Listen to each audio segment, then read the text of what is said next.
Hi guys, in this video I'll show you how to use Google Gemini AI in your mobile phone.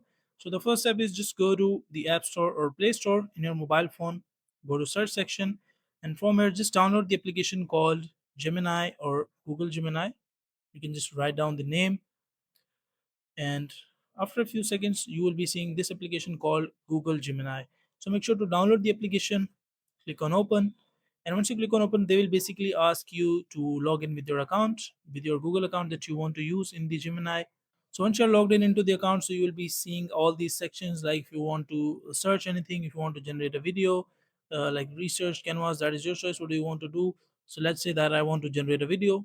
So in this section I will like write down a prompt of a cat on rooftop. So this is a simple prompt. I will just press enter and it will start generating whatever I give him. So as you can see, this has started generating, and let's say that you want to go to new tabs. On the left side you can see a chat pop-up or chat icon. Click on this, and from here you can see multiple chats. If you want to open a new chat, you can just click on the new chat and you will be able to open the new chat as well, as you can see.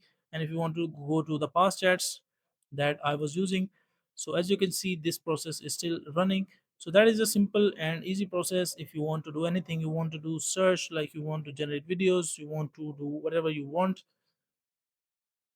So that is a simple and easy process of how you can use Google Gemini AI in your mobile phone.